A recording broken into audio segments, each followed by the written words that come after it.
Podcast VL. Muy buenas a todos y a todas. Muchísimas gracias por acompañarnos a un episodio más del podcast de la Universidad Bíblica Latinoamericana. El día de hoy estamos en el segundo episodio ya de lo que es Antiguo Testamento y tenemos un invitado súper especial con el que vamos a hablar un poco sobre Abraham y Sara. El podcast pasado estuvimos hablando un poco del Génesis, de los relatos de Génesis del 1 al 11 y hoy vamos a hablar un poquito de las historias que siguen. Entonces, les voy a presentar a este invitado súper simpático, tiene un podcast, él mismo se los va a presentar y nuestro invitado es el profesor chileno, doctor en teología, Mike Van Trick. Entonces, profesor, ¿cómo se encuentra el día de hoy? Hola Raquel, ¿cómo estás? Muchas gracias por la presentación. Bien, bien, aquí estamos. Un día de sol aquí en Valparaíso, después de varios días de nieblas y fríos. Sí, bueno, hablábamos un poquitito de que tienes un podcast, entonces me pareció muy interesante poder entrevistar a alguien que también tenga un podcast, que conozca un poco el teje y maneje de esto.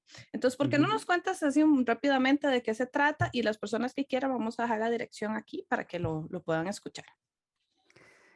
Sí, el podcast se llama De Amor y Teología. Ese es el nombre que le pusimos con Carla, mi compañera, Carla Huerta. Le pusimos ese nombre porque durante mucho tiempo, cuando cenábamos en las noches, nos poníamos a repasar el día y a conversar, y obviamente teníamos conversaciones de teología, ¿no? Ella también es teóloga. Y lo pasábamos bien, compartiendo datos, lecturas, conversando. Y un día dijimos, ¿por qué no nos grabamos? Porque parece que puede resultar entretenido para otra gente escuchar algunas cosas que se nos ocurren, ¿no? No, eran conversaciones serias, pero también tenía mucho de sarcasmo, de ironía, de simpatía, digamos. Y entonces hicimos una prueba y nos fue bien.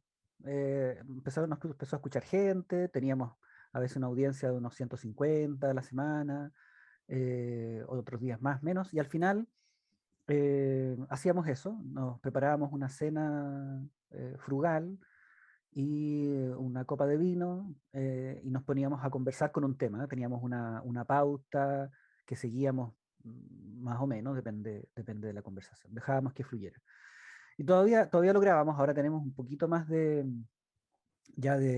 training, de entrenamiento, entonces antes nos dábamos horas para preparar los temas, qué sé yo, y ahora ya como que y siempre nos quedaban muchas cosas por decir. Entonces ahora vamos un poquito más libres. Al principio empezamos comentando las lecturas de la Biblia hebrea en la liturgia, que son siempre como dejadas de lado en la liturgia católica, y después nos liberamos de eso y tocábamos temas de contingencia. Y eso es parte como del estilo, ¿no?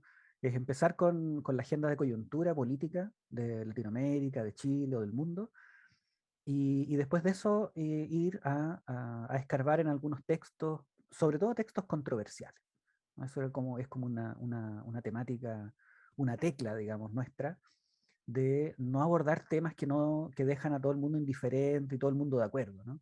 Sino que temas que nos confrontan, eh, en discusión y en disputa, porque hay que tomar posición también, digamos, frente a esos temas. O temas, por ejemplo, hemos visto, no sé, temas sobre abuso, hemos visto sobre género, feminismo, orientación sexual, esclavitud, en fin, no sé, racismo, no sé, un montón de cosas que son ahí del corte vivo, digamos. Entonces es necesario como conversarlas, digamos, porque si no quedan ahí como en el aire. Eso se Bueno, llama De Amor y Teología. entonces ya saben, de Amor y Teología, lo pueden escuchar en Spotify y en Inbox también. En Este, ebook, sí. aquí lo dejamos cualquier cosita. Bueno, entrando al tema. Hablábamos antes de preparar esto de que Abraham y Sara, más que una historia, es todo un ciclo y me contabas que esto fue un tema que trabajaste, si mal no me equivoco, para el doctorado. Entonces, contanos un poquitito qué es esto, qué es el ciclo de Abraham y Sara y dónde se puede encontrar o cómo lo identificamos. Em, el ciclo de Abraham y Sara es que primero hay que preguntarse un poquito sobre el libro del Génesis. Y eso es como es empezar un poquito atrás. Ya tuvieron un podcast ustedes sobre eso. Entonces no partimos desde cero. Em, Uno podría dividir el libro del Génesis prácticamente en dos partes, ¿no? Una historia que comienza en el capítulo 1, que es como la historia de los orígenes, y después a partir del final del capítulo 11 empiezan historias de familias, ¿m? De la familia de Abraham, la familia de Jacob y la familia y la gran historia de José, ¿no? Ahora, todas estas historias tienen un componente muy común, que es historias de familias. ¿M? La relación entre Abraham, Sara y su hijo y sus hijos, la relación entre Jacob y sus esposas y sus hijos, y la relación entre José y sus hermanos, ¿m? Y su padre. Es decir, hay una cosa ahí como muy interesante, porque pese a que son historias también fuertemente políticas, son también historias familiares y que intentan echar luz sobre un aspecto fundamental de la constitución del ser humano, que es la relación con el origen, ¿no? Y con la descendencia. O sea, son cuestiones que el ser humano o los seres humanos nos preguntamos constantemente, ¿no? No sobre el origen en términos como abstractos, ¿no? Como podría ser un poco la temática de los primeros capítulos del Génesis, sino los orígenes de la carne, ¿no? Nosotros venimos de la carne de nuestros padres. Y nuestros hijos son en parte, ¿cierto? También fruto de nuestra carne. Y por tanto, ahí hay preguntas que son fundamentales. La constitución de la personalidad tiene mucho que ver con eso, ¿no? Y de la personalidad, cómo se constituye, ¿cierto? También tiene mucho que ver las actitudes políticas que se tienen frente al mundo, frente al poder, etcétera, ¿no? Y entonces ahí está un poco ubicado el ciclo de Abraham, ¿no? Un conjunto de historias que narran en diversos episodios conflictos de Abraham, de Sara, de Isaac, y entre estos personajes también con Dios. ¿M? ¿Dónde está ubicado? Bueno, ahí hay creo que es una primera cosa bien interesante. ¿Dónde uno ubica el inicio de una historia? ¿No? Sobre todo cuando están concatenados, ¿no? Cuando son una cadena. Entonces no es fácil decir aquí comienza porque esa historia está siempre encadenada a la anterior. ¿Ah? Entonces siempre hay un eslabón que es parte de ambos lugares, ¿no? Y en el caso de Abraham, ese punto es muy importante dilucidarlo. ¿M? Habitualmente, en los comentarios, pero sobre todo también como en la sabiduría o en el conocimiento más vulgarizado, ¿cierto? El ciclo de Abraham comienza en el capítulo 12 del libro del Génesis, ¿no? Sin embargo, ¿por qué comienza ahí? O sea, resolver esa pregunta en la exégesis no es banal. ¿Dónde comienzan las historias? No es banal. Y uno puede dar un ejemplo ahí bien curioso, ¿no? Porque, ¿por qué el ciclo de Abraham comenzaría en el capítulo 12, ¿no? El capítulo 12 dice, es una orden de Dios que le pide a Abraham dejar su casa paterna, su tierra de nacimiento, y desplazarse hacia un lugar desconocido, ¿no? Y sin embargo, ¿qué sentido tiene esa orden? ¿Qué es una arbitrariedad de la divinidad? Es decir, da una orden por el gusto de cumplirla. Si yo pongo el inicio ahí, le estoy diciendo que no tiene prácticamente sustrato, ¿no? Esa orden de Dios. Pero si miramos un poquito antes, ¿cuál es la configuración de esa casa paterna? ¿Cuál es la configuración familiar de Abraham? Sí emerge una razón bien interesante. Hay un comentarista judío, Rashi de Troyes, un comentarista medieval, que cuando comenta este texto del capítulo 12 dice, sal de tu tierra, de la casa de tu padre, para tu felicidad. ¿Ah? Para tu felicidad. Y eso alerta al lector, ¿no? Que ve ese comentario medieval. Dice, bueno, ¿y cuál era la infelicidad de Abraham? ¿No? O sea, ¿cuál era la situación que vivía Abraham que era necesario salir de ella para ser feliz? ¿No? Y ahí entonces uno indaga un poquito en el ciclo de Abraham anterior, ¿cierto? O sea, en el contexto anterior del ciclo de Abraham, en la historia de Terah. Y ahí uno se da cuenta que hay una mini historia de Terah, el padre de Abraham, que no es una mera genealogía, no es una mención al pasar de Terah, sino que hay un desarrollo de ese personaje. Un padre que al parecer, ¿cierto? Por la manera en que se cuenta el relato, es un padre que tiene total y absoluto control sobre los hijos, ¿no? Incluso de los hijos que han tomado esposa, ¿no? Terah, de todas maneras, toma a esos hijos, toma a sus nueras, ¿cierto? Y los desplaza del lugar, ¿no? Terah además vive una situación de profundo dolor con la muerte de su hijo, Harán. Eso para cualquier padre, cualquier madre, ¿cierto? Es un dolor insuperable, ¿no? O muy difícil de superar. Y por tanto hay una herida que queda ahí. Y Terah, cuando se desplaza, ¿m? Terah inicia un desplazamiento y él se detiene en una ciudad donde muere, que es la ciudad de Harán, que es una paronomasia, ¿no? Hay un juego de palabras y entre Harán y Harán, ¿cierto? Y entonces él se detiene en la ciudad del nombre, o cuyo nombre tiene un parecido fonético con el nombre de su hijo muerto. Y ahí se estanca la familia, ¿no? Además hay toda una serie de matrimonios cruzados, porque los tíos se casan, el tío se casa con la sobrina. Entonces entretejen lazos al interior de la familia que son, diríamos, ¿cierto?, al límite de lo incestuoso. ¿M? Y más allá de la cuestión moral del incesto, ¿cierto? Hay una indicación allí de una familia que se teje un poquitito hacia el interior, mirándose a sí misma, sin dejar que los hijos busquen un propio horizonte, una propia tierra, una propia vocación. Y en ese contexto, ¿no? En ese contexto viene el capítulo 12, sal de tu tierra, de tu casa paterna, ¿cierto? Y vete a la tierra que yo te mostraré.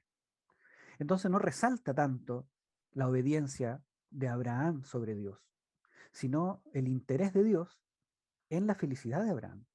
Y para eso es necesario extraerlo, sacarlo, ¿cierto?, de un lugar que no le permite, por decir así, terminar de nacer, ¿no? El verbo salir, ¿no? Yatzá, en hebreo es también una metáfora del parto, ¿no? El dar a luz, ¿cierto? O el niño que sale. Y en ese sentido uno podría simbólicamente decir que Abraham necesita terminar de nacer, digamos, ¿no?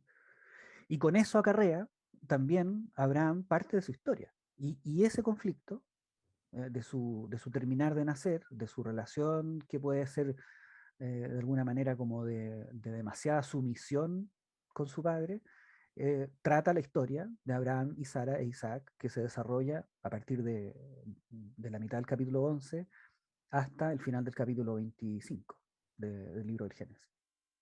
Bueno, esto me lleva a una pregunta interesante. Ya. En el podcast pasado estuvimos hablando un poco de qué es la literatura, el género Ah, literario mm, de los libros del Génesis del 1 al 11. Entonces me estás diciendo algo muy interesante, porque vimos que no es literatura histórica, ¿verdad? No es literal. Entonces, cuando ya me cuentas esta historia que me pareció muy interesante del papá de Abraham, y ya empezamos con toda el ciclo de Abraham y la historia de este, entonces me surge la pregunta, ¿qué tipo de género literario es, verdad? mm, ¿Cómo? Bueno, ¿por qué no empezamos por ahí y abordamos como los temitas, como unos imaginarios que habíamos hablado y mm. otras cositas interesantes que hay ya de literatura ya adentro? Claro. Bueno, la literatura suelen atribuirle a los primeros capítulos, sobre todo hablando, si uno habla claramente de los dos primeros o tres primeros capítulos del libro del Génesis, atribuirle un aspecto mítico, ¿no? Fabuloso, ficcional. Y claro, sí, eso es así.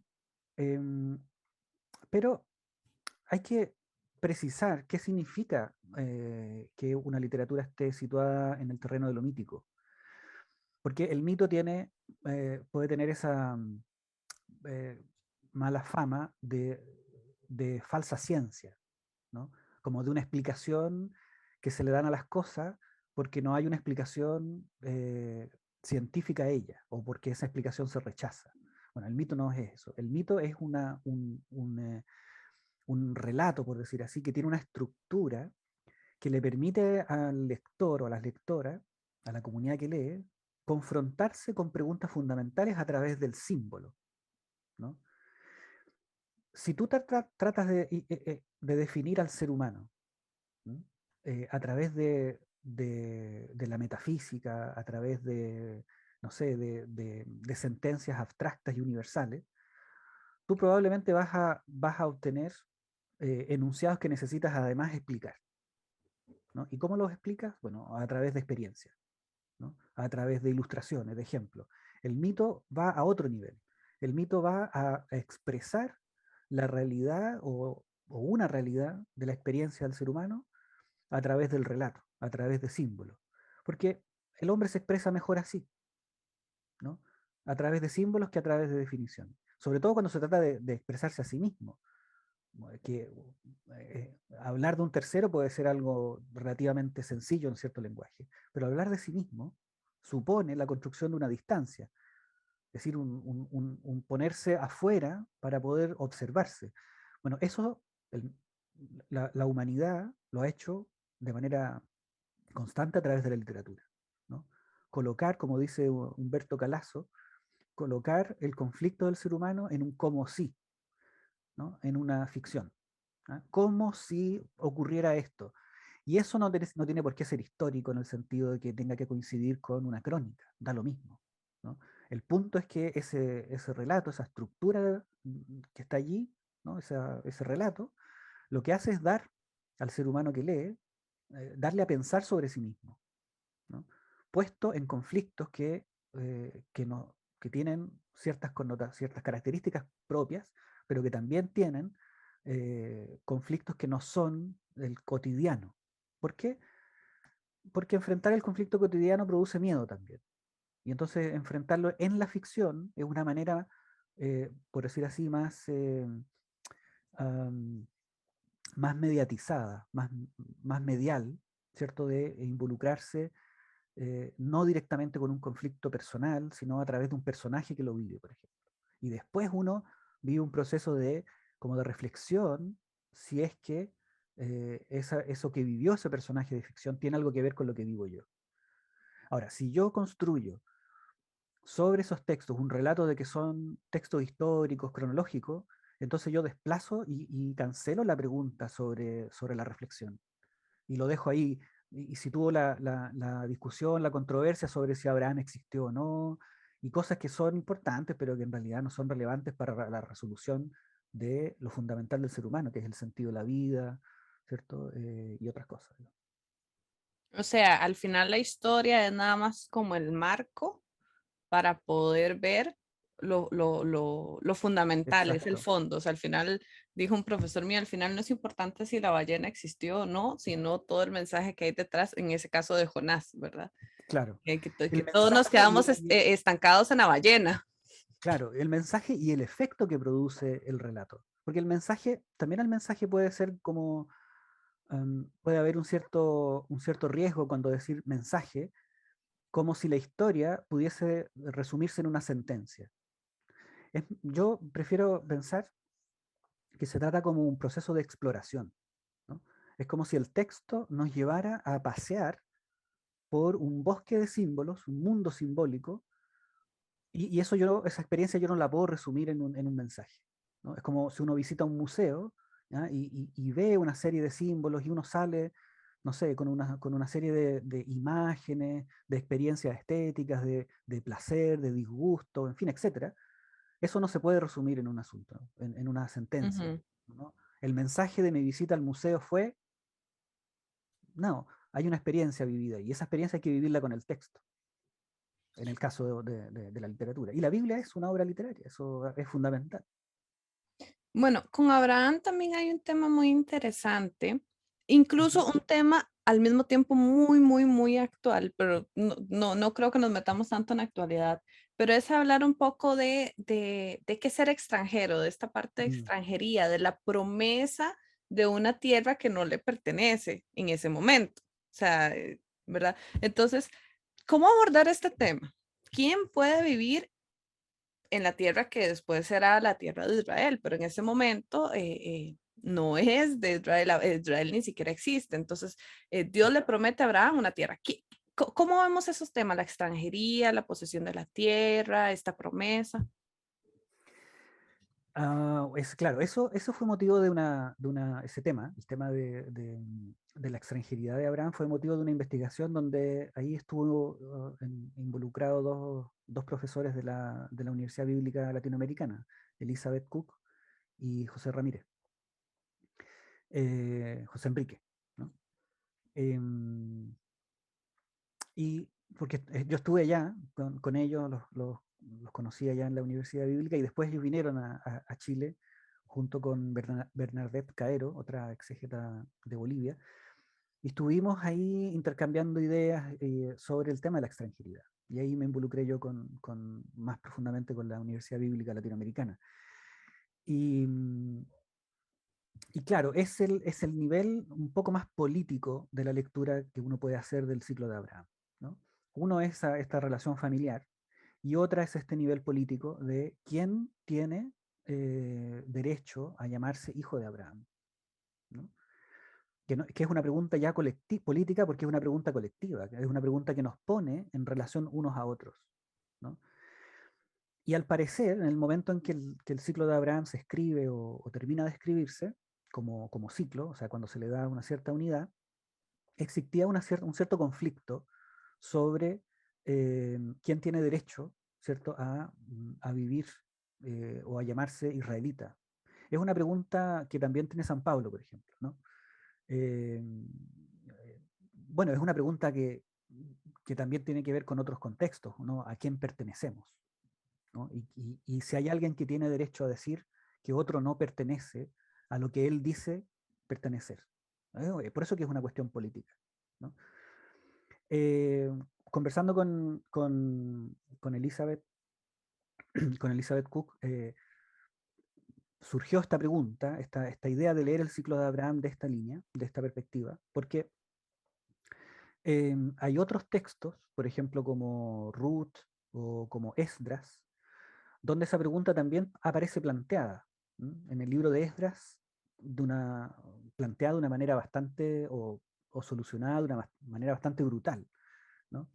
El libro de Esdras, ahí en capítulo 9 y 10, o 8 y 10, la respuesta es, eh, son son israelitas, los hijos de Abraham, ¿ah? Los que tienen la semilla de Abraham.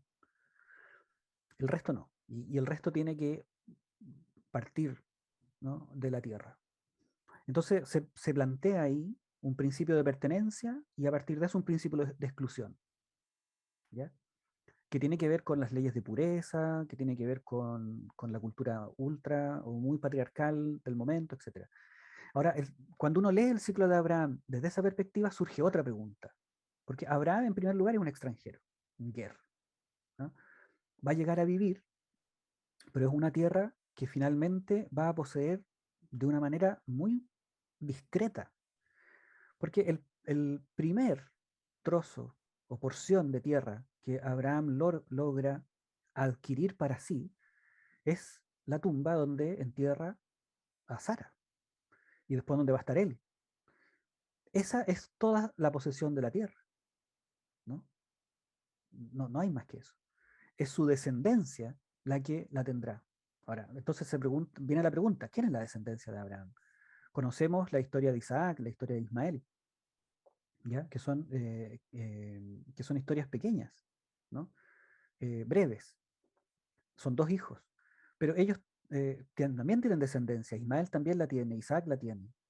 En la Biblia se concentra en la historia de, Isaac. de Isaac, ¿cierto? Y después de Jacob y después de José, ¿no? Como eligiendo siempre de un gran abanico, elige uno y desarrolla esa historia y abandona a los demás, ¿no? De los hermanos de José no sabemos mucho, salvo de Judá un poco, ¿no? Y así sucesivamente, ¿no? Em, y entonces, al final del ciclo de Abraham, cuando muere Sara, ¿no?, Abraham tiene un número indeterminado de concubinas y un número indeterminado de hijos. Eh, es decir, la semilla de Abraham es imposible de contar, que es lo que le había dicho Dios, ¿cierto? Durante tu descendencia, mira las estrellas, tu descendencia será más numerosa que ellas. Y entonces, si uno va si uno va con esa respuesta o con esa situación a confrontar el libro de Esdras, dice, ¿cómo vamos a poder trazar la genealogía de la pureza de Abraham si su descendencia es incontable, está en los cielos, es más numerosa que la arena del mar? ¿Cómo filtramos eso? Y entonces mi interpretación es que el ciclo de Abraham viene a contestar, ¿verdad?, de una manera distinta la pregunta que está en el libro de Esdras.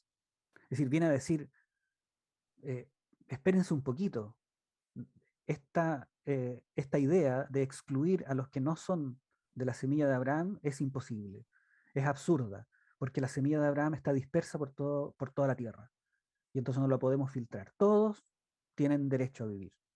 Y es la misma respuesta que da el libro de Ruth. Ruth es una moabita, y también se plantea la pregunta, ¿no? ¿Es posible que una mujer extranjera, moabita además, pueda vivir en Israel y adoptar la perspectiva de la alianza? ¿No? Si uno mirara el libro de Esdras, tendríamos que decir que Ruth no podría adoptar esa perspectiva. Y sin embargo, Ruth, ¿cierto?, es un ancestro de David y por tanto es como parte del tronco central, fundamental de la constitución de Israel, siendo una mujer extranjera. De hecho, con lo que acabas de decir, me acordé mucho un poco al final de la historia de Abraham, que poca gente no sabe, pero ahí se menciona no solo concubina, sino que se menciona que se vuelve a casar, Sí, sí, que que tiene total. otra esposa y con esta esposa tiene un montón de hijos. Sí, sí. Por eso, Entonces, es es interesante, incontable su ajá, descendencia. que a veces solo Ahora, nos quedamos pegados en Isaac y no, hay un montón más ahí. ahora, es interesante porque además Abraham, cuando Sara muere, porque en el capítulo 22 del libro del Génesis pasa una situación muy importante, que es la atadura de Isaac. Y Abraham, al parecer, está con Sara, en el capítulo 21, sin duda. ¿Ya? En el capítulo 22, Abraham sube al monte Moría, ¿cierto?, para un holocausto, va con Isaac, y después el capítulo 22 termina diciendo que Abraham, solo Abraham, descendió y se juntó con sus muchachos, que eran los sirvientes o asistentes que él llevaba junto con Isaac. Y de Isaac no se dice nada. Isaac vuelve a aparecer un poco por allá, ¿cierto?, para decir que vivía en una zona lejana. De Sara no se dice nada más, salvo que murió y que Abraham fue a su lugar. Hay una distancia de unos 20 o 30 kilómetros entre el lugar donde vivía Abraham y el lugar donde muere Sara. Y Abraham negocia la compra de la cueva de Macpelá para poder enterrar a Sara, ¿no? Entonces, ¿cuál es la situación final? Abraham termina y Sara, ¿cierto?, viviendo en localidades distintas, ligeramente distanciados. Isaac vive por allá, ¿no? Abraham se vuelve a casar, tiene concubinas, etcétera, ¿no? Es decir, es una situación de dispersión, que es bien interesante porque es el contraste con este otro padre, Teraj, que lo que intentaba siempre era siempre reunir y enlazar, por decir así, de manera con la fuerza, ¿no?, a sus hijos y nueras. Es una situación muy distinta a la que vivía Abraham al final, de mucha más libertad, en fondo. Y Sara. Bueno, y qué interesante eso que acabas de decir del distanciamiento de Sara y Isaac con Abraham. Eso no lo había notado. Voy a tener que releer el texto y visualizarlo ahí, ¿verdad? Tal vez con un mapa para incluso ubicarme un poquito más. Aquí me surge una pregunta muy interesante, y es la posición de la mujer en ese momento, ¿verdad? El leer la historia de Sara y de Agar, quien es esclava egipcia de Sara, Mm. es muy interesante. Se han hecho múltiples interpretaciones del texto, de la historia, incluso la contienda que surge después de que Agar queda embarazada de Ismael y todo. ¿Por qué no hablamos un poquitito de estas mujeres? La temática de las mujeres en los ciclos para los patriarcas, digamos, sí, ha sido levantada por la exégesis feminista, hablando también de matriarcas. Em, Eso es bien interesante porque sin duda que la exégesis feminista lo que ha levantado, ¿cierto?, es ayudar a mirar los sesgos patriarcales de los textos. La Biblia está escrita en una cultura patriarcal, sin duda, ¿no?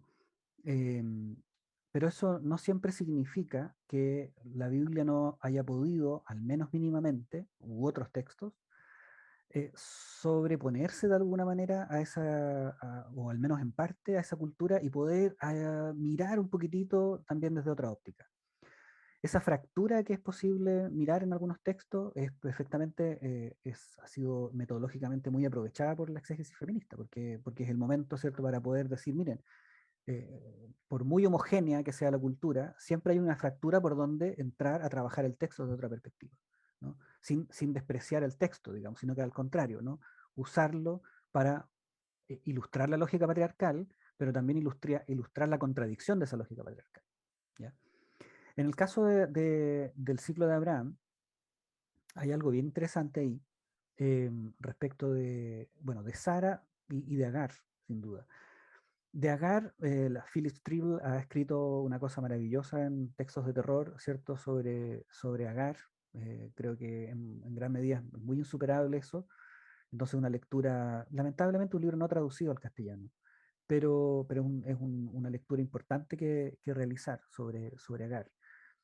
Em, Porque claro, hay eh, eh, dos mujeres que son de alguna manera víctimas de Abraham, ¿no? Y víctimas de esta lógica patriarcal.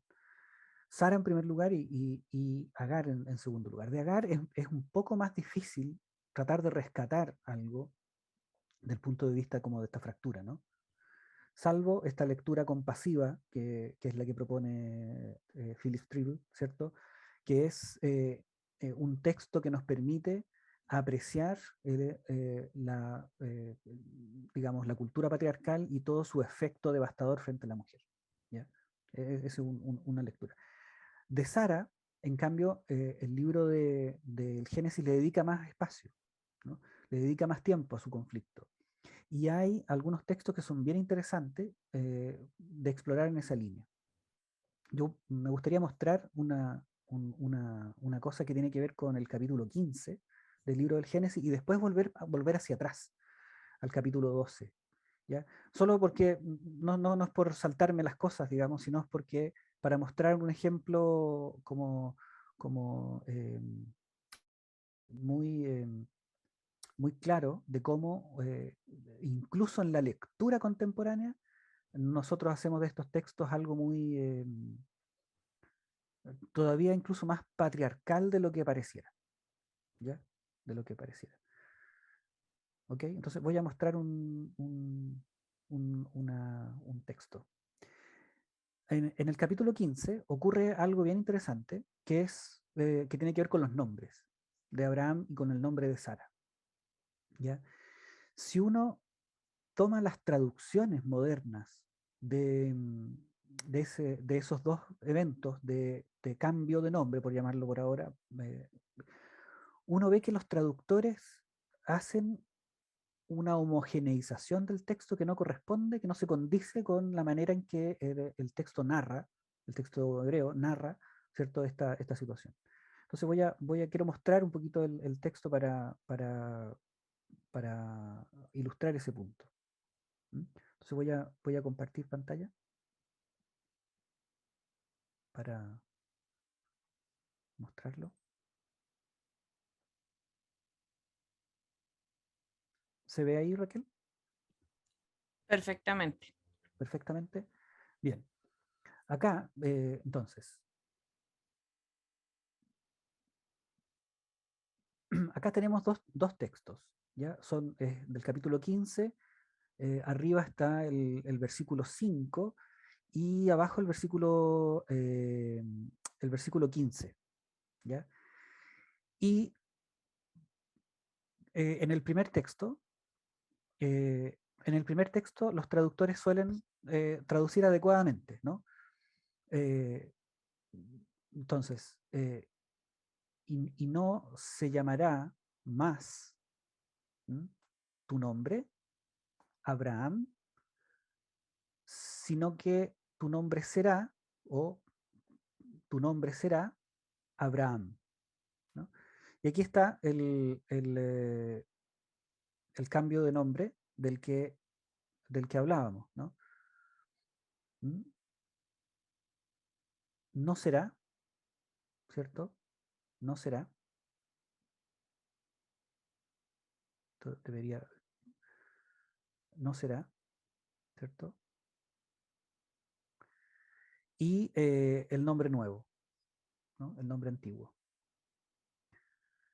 Ahora, en el caso de Sara, ¿ya? Aquí los traductores suelen hacer una especie de copia u homogeneización de lo anterior, cuando el texto dice una cosa distinta, ¿ya? Y eso es lo que me parece interesante como resaltar, ¿no? Y entonces, Vayomer Elohim al Abraham, ¿cierto? Le dijo Dios a Abraham, y fíjense, Sarai, ¿ya? Tu mujer, tú no llamarás, fíjense acá, este texto acá, en comparación a este de acá, son dos maneras distintas, porque son conjugaciones distintas, personas distintas. Acá es arriba es la tercera persona, acá es la segunda persona. Porque es un texto está dirigido directamente a Abraham. Dice, entonces, tú no llamarás su nombre Sarai, porque, y fíjense acá, porque Sara es su nombre. No es exactamente lo mismo de acá. Arriba nosotros tenemos un cambio de nombre, ¿no? Tenemos aquí, ¿cierto? Yicaré, esto es un nifal, un yictol nifal de tercera persona. Tu nombre no será llamado más Abraham, ¿no? En cambio acá es distinto. Tú no llamarás a Sara, a tu esposa, Sarai, porque su nombre es Sara.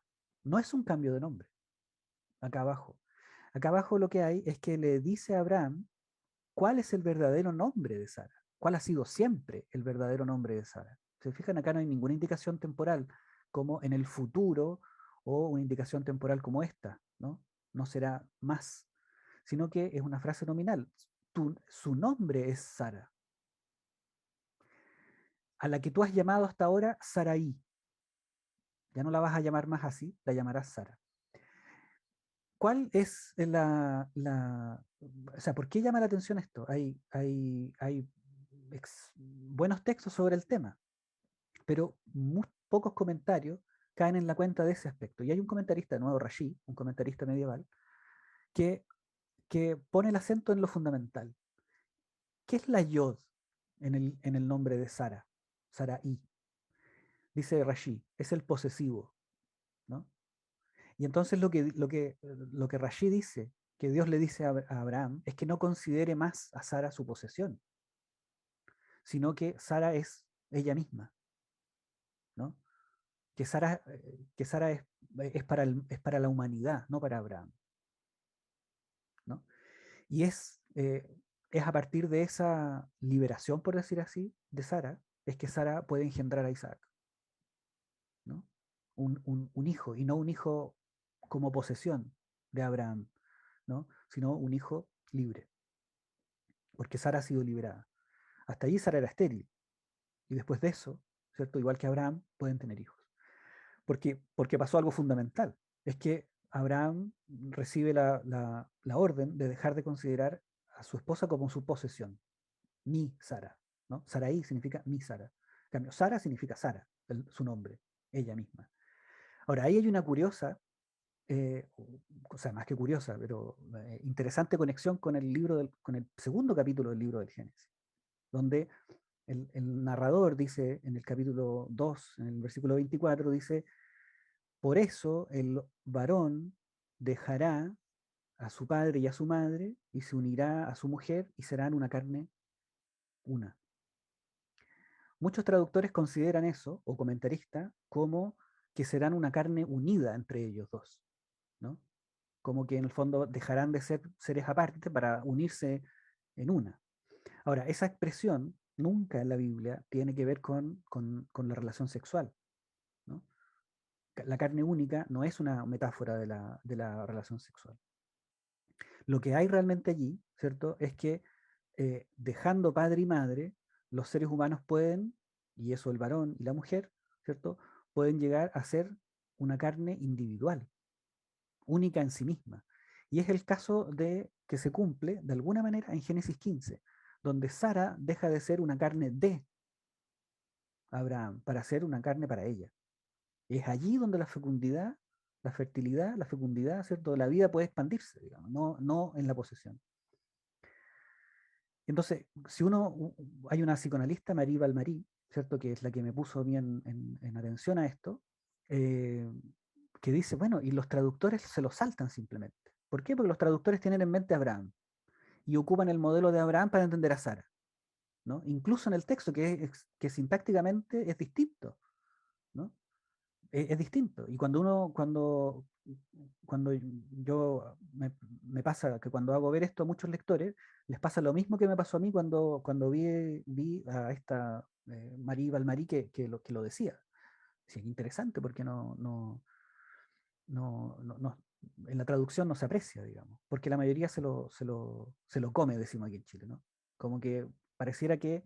Ahora, eso es muy simbólico de la cultura patriarcal, ¿no? Mirar un texto sobre la mujer como si fuese una copia, ¿cierto?, del texto de Sara. Y a mí me parece más interesante este texto de Sara, digamos, porque devela la ideología de los traductores, digamos, ¿no?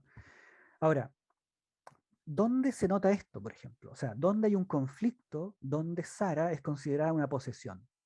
¿No? Nada más iniciado el ciclo de Abraham, ¿no? En la segunda mitad del capítulo 12, cuando Abraham va hacia Egipto, huyendo de una hambruna que hay en la tierra de Canaán, ¿cierto? En ese momento, cuando van llegando a Egipto, Abraham le dice a Sara, le dice, "Mm, eres bella", y entonces los egipcios te van a ver, te van a querer, me van a matar a mí para tenerte a ti. Y entonces Abraham le dice, di que eres mi hermana y así yo pueda vivir gracias a ti. ¿No? Eso es una disposición, ¿no? O sea, refleja esa disposición a la apropiación por parte de Abraham de Sara, ¿no? Usarla como escudo, ¿no? Mira, si tú dices que estás disponible para los otros, ¿cierto? Así yo vivo, digamos, ¿no? Bueno, y eso en el capítulo 12 eh, uno puede ver la crítica que subyace a esa actitud de Abraham. Von Rad no vio eso, por ejemplo. Von Rad cuando comenta el texto dice que le encuentra mucha razón a Abraham, ¿no? Porque efectivamente, después otros comentaristas antiguos del inicio de la modernidad también dicen, bueno, si es una institución, la hermana esposa es una institución, entonces es perfectamente posible que Abraham haya hecho mención a esa institución. Ahora, las cosas en el texto pasan de manera distinta, porque cuando Abraham llega con Sara a Egipto, efectivamente la encuentran bella, ¿ya? Pero los egipcios no van y la toman, no buscan llegar y tomarla, ¿no? Primero preguntan y después la toman. Como Abraham la entrega, ¿cierto? Ellos la toman. Y allí viene, ¿cierto? Después el azote, por decir así, ¿cierto? El golpe de Dios a la casa de Egipto. Y el texto dice, por el asunto de Sara, ¿no? Es decir, eh, es la causa, digamos, no Sara es la causa, sino que el asunto de Sara, es decir, el hecho de que Abraham la haya presentado así. Y Abraham le da una explicación, le dice, bueno, es que yo pensé que aquí no me iban a respetar, digamos, ¿no? Bueno, y ese es el momento donde se juntan estas dos capas de la relación con Sara y la extranjeridad, ¿no? Porque lo que hace Abraham es suponer la mm, completa maldad de el que no es parte de su grupo, ¿no? Es suponer la amenaza, ¿no? Él llega como extranjero a Egipto, ¿no? Y entonces dice, bueno, estos extraños que son los egipcios seguramente van a actuar de la peor manera contra mí. Y no es así, ¿no? No es así. el mismo Rashi, el mismo comentarista medieval que he citado en otras ocasiones, ¿cierto? Cuando comenta este episodio, dice, y cuando llega el ángel a castigar, digamos, a golpear a Egipto, dice, y Sara decía golpea, y el ángel golpeaba. Él hace ese comentario, ¿no? Porque Sara había permanecido muda durante todo el episodio, ¿no? La violencia produce mudez, ¿no? La violencia que uno sufre dificulta la posibilidad de expresar la propia realidad de víctima, ¿no? No es fácil romper esa barrera que impone la violencia, ¿no? Porque significa mucho conflicto. Y entonces Rashi lo que hace es devolverle la voz, decir, ¿no? Que en el fondo Dios le devuelve la voz a Sara, porque Sara dice dónde golpear, y ahí golpea, ¿no? Hay un juego de palabras ahí entre Dabar, el asunto de Sara, y Libre, ¿cierto? Sara dice dónde golpear. No sé, ahí hay un texto, te fijas ahí donde uno dice, bueno, no es que el texto haya logrado sacar eh, toda la cabeza del agua, ¿cierto?, de la cultura patriarcal, pero hay una fractura que es interesante de explorar, ¿no? Una fractura interesante, es decir, hay posibilidad de tener cierta conciencia de la cultura patriarcal donde los textos están sumergidos, digamos. No responden de manera total y absolutamente obediente, por decir así, a esa realidad. Qué Y eso interesante. hay que aprovecharlo. Sí, perdón. No, no, no, termina. No, eso, ¿no? Eso. No, que me parece súper, súper interesante eso que acabas de decir, el cómo Sara no tiene voz en el relato. Y ahorita me pongo a imaginar cosas que de verdad uno no sé por qué no se pone a pensar. Siempre está pensando en Abraham, porque eso es lo que el relato lo lleva a uno a hacer. Pero el miedo que tuvo que sufrir Sara al verse separada de su esposo Ujú, en otro país, lo que pueda pasar, porque no es que es tomada solo para que sea acompañante. O sea, ujú, hay muchas implicaciones más, es que sea la pareja de, eh, no me acuerdo si fue el faraón quien la agarró o quien la haya tomado. Este, o sea, hay una implicación más, el pánico que ella tuvo que sentir. ujú. Y me parece maravilloso que alguien le dé voz en ese momento. Bueno, nuevamente hay que leer el relato y ya pensar en eso. Yo creo que esa es la característica, ¿no? De los relatos te ofrecen una posibilidad de tener una conversación respecto de los conflictos que el texto pone. Y el relato, desde el punto de vista de la literatura, no viene a zanjar una última respuesta al conflicto, ¿no? Sino que viene a plantear una problemática, ¿no? La problemática la tenemos que solucionar los lectores hoy día. Hoy día nosotros tenemos que vernos con la cultura patriarcal, ¿no? Y el texto puede ayudar a poner esa conversación, esa disputa, digamos, en términos, digamos. Estoy, bueno, Mike, estoy fascinada con todo lo que estamos hablando. A mí me emocionan todos estos temas más cuando me ponen a pensar y analizar y Ujú. después de esto yo tengo que ir todavía a buscar. Eso me encanta. Pero se nos está acabando el tiempo. Sí, Entonces, sí. eh, para ir aterrizando, como decimos aquí en Costa Rica, ¿por qué no hablamos, o ya de modo conclusión, tal vez algunas enseñanzas o algunos puntos importantes que quieras resaltar, ¿verdad? Ujú, Para ir de verdad concluyendo y al final vamos a recordar lo de tu podcast ujú. y con eso estamos. ¿Qué te parece? Sí, como conclusión yo diría que tal vez hay que mirar los textos narrativos de la Biblia hebrea desde una perspectiva más sapiencial y no histórica, ¿no? Am, Perdón, nada más para aclarar, cuando dices sapiensal, estás hablando de sí, sabiduría. claro, sí. O sea, ¿por qué? Porque el sabio en Israel, el sabio lo que hace es observar la realidad, mirarla, ponderarla, trabajarla literariamente, expresarla y ofrecerla procesada de alguna manera para continuar ese proceso de observación, ¿ya? Ese proceso de observación, de análisis, ¿cierto? Es un proceso teológico, porque ahora, es una teología laica, ¿no? El sabio no es el clero, el sabio no es el sacerdote, no es el profeta, el sabio es una figura que incluso está diseminada en lo popular, ¿no? en la sabiduría popular, en el proverbio, ¿cierto? En el refrán, en el juego de palabras, etcétera, ¿no? Es decir, está puesto en otro nivel. Diría yo, aunque el que sabe escribir es siempre de la élite, pero que también recoge elementos como de la cultura.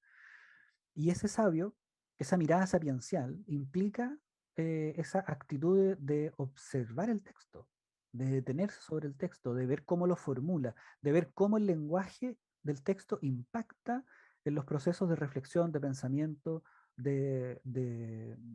digamos, del lector o de la lectora. A eso me refiero con una lectura más sapiencial, ¿no? Ahora, tampoco hay que excluir que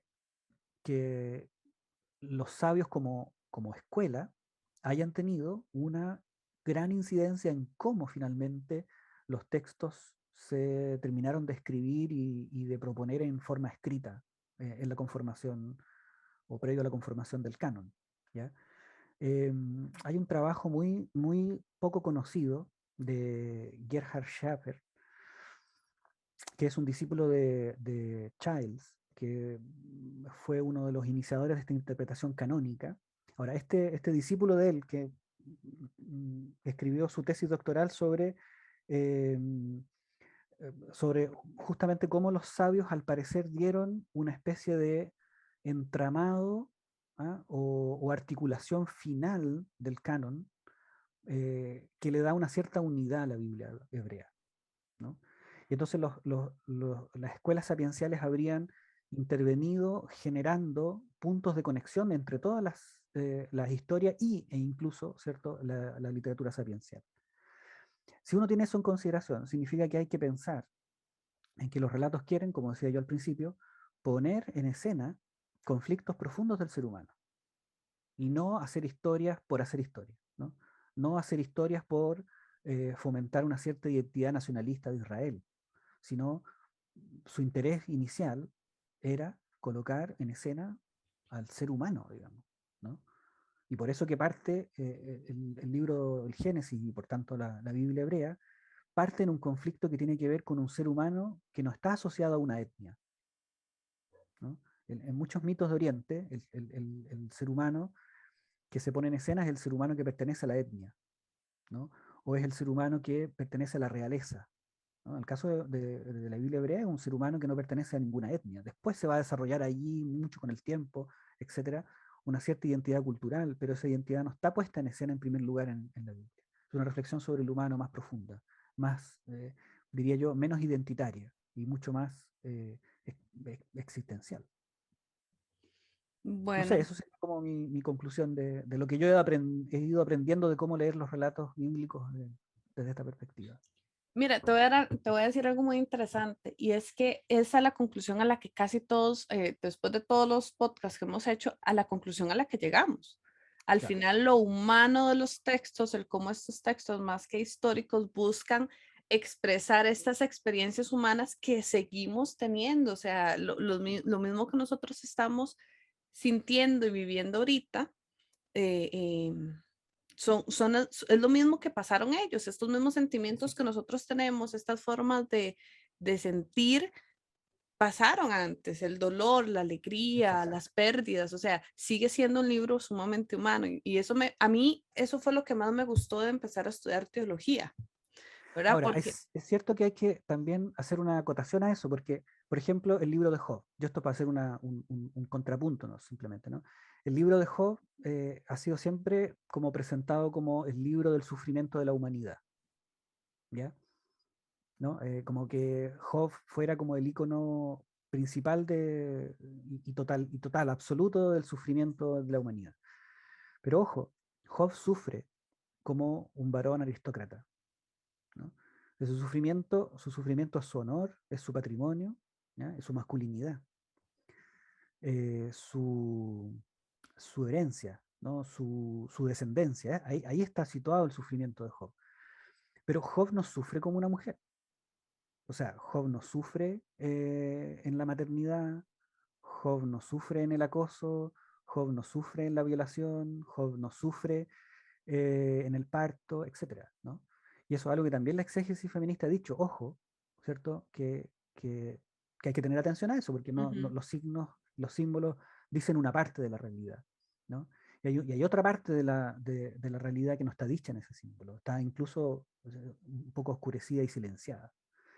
Entonces, claro, dan a pensar, ponen una cuestión, pero también nosotros hoy día tenemos que tener esa precaución, decir, ojo, que los textos siguen estando y siguen habiendo nacidos en una cultura patriarcal. Entonces hay que poner atención a esos límites profundos que tiene el texto también. Bueno, sí, de hecho ahorita que pensabas, estaba imaginando o recordando más bien otros casos donde tal vez sí se toca, pero muy poco. La Biblia fue escrita por hombres para hombres, entonces por supuesto hay muchas cosas ahí que no están dichas. Pero me puse a pensar en cada ejemplo que decías de violación, de acoso. Yo, ¿habrá algún ejemplo en la Biblia? Entonces me acordé, por ejemplo, de Dina o Sí, de otros pequeños bueno, ejemplos, pero de son muy Tamar, pocos y están bien escondidos por ahí. Hay que también buscarlos. pero además no se leen nunca porque son como textos que, como vamos a leer, o sea, en contexto litúrgico, por ejemplo, como vamos Ujú. a leer una historia de acoso, ¿por qué no? O sea, ¿por qué no podemos tematizar la violencia en contexto litúrgico? Para eso están esos textos ahí, para poder hablar de aquello que no se quiere hablar. Está la historia de Susana, por ejemplo, ¿no? La historia de Susana, que es una mujer que la espían, la acusan de adulterio, ¿cierto? Tamar, la hija de Ujú. David, violada por su medio hermano, ¿no? Dina, por supuesto. Pero después hay historias que son más sutiles, como la que acabo de decir de Sara, donde la sumisión aparece un poquito más difícil de hacer emerger, digamos. Claro. Bueno, aquí nos podemos quedar hablando mucho porque también son temas que me gustan, ¿verdad? Y Sí, es verdad. ya no tenemos tiempo, pero podemos dejarla para otra porque en realidad son temas sumamente interesantes. Ujú. Quiero recordarles que el profesor Mike tiene un podcast con su pareja, Carla Huerta, y se llama De Amor y de Teología y lo pueden escuchar en Spotify. Igual nosotros aquí les dejamos el nombre. Eh, Profesor, qué placer hablar con usted, lo disfruté muchísimo, aprendí mucho, me hizo pensar mucho, eso me encanta. Muchísimas gracias por aceptar esta invitación desde Chile. Nos costó un poco coordinar un poquitito el horario, pero muchísimas gracias de verdad por permitirnos aprender de un poco de su trabajo. Y de verdad el reto ahora de volver a releer esos textos y ver esas cositas que están ahí escondidas, tal vez a simple vista, Letras pero raras. por la formación que uno ya tiene, las esconde y no se da cuenta, ¿verdad? Entonces, profesor, le regalo un minutito para que se despida de las Sí, sí, yo personas que quiero nos agradecerles, escuchan. yo quiero agradecerles bueno, a ti principalmente, a tu equipo, por este momento tan simpático, bonito, agradable de poder conversar, pero a través también de ti y de tu equipo a la Universidad Bíblica Latinoamericana por su trabajo, su compromiso con la lectura bíblica académica y al mismo tiempo popular, ¿cierto? Porque no están en contradicción a aquellas cosas, ¿no? Agradecer, porque para mí fue muy importante estar en la Universidad Bíblica Latinoamericana. Yo estuve allá el 2011, tuve 15 días en Costa Rica observando algunas actividades y ahí me contacté y para mí eso ha sido muy fundamental en mi carrera. Nos vemos poco, porque, bueno, menos ahora los viajes son más difíciles, pero agradecer a Elizabeth, porque mucho de lo que conversamos acá tiene que ver con conversaciones que tuvimos con Elizabeth Cook, ¿cierto? Estoy seguro que José Enrique, que también con él seguimos en contacto. Pronto va a haber un artículo mío ahí en la revista Vida y Pensamiento sobre la muerte. Entonces, seguimos en contacto y colaborando. Entonces, yo tengo que agradecerles siempre, siempre mucho, digamos, además, la simpatía, ¿cierto?, de poder tener estos espacios. Bueno, no, muchísimas gracias a usted por aceptar la invitación y les recuerdo muy rápidamente que si está interesado en más información sobre algunas temáticas que estamos mencionando ahorita, tenemos muchos cursos libres, pueden dejar su comentario y nosotros les mandamos el link para que ustedes vean qué cursos libres se están dando, son abiertos a todo el público, son sumamente económicos y desde cualquier parte del mundo lo pueden accesar, las clases se dan por Zoom. Y también agradecer nuevamente a nuestro equipo, muchas gracias a Karen en el equipo de comunicación, a Jessica que hace un trabajo maravilloso en edición, a la profesora Eli, la rectora de la universidad, por todo el apoyo que le da a este programa y por supuesto a ustedes, que sin ustedes este programa no tendría sentido. Muchísimas gracias por vernos. Hoy nos extendimos un poquito, pero es que el tema estaba buenísimo, entonces muchísimas gracias y nos vemos en la próxima.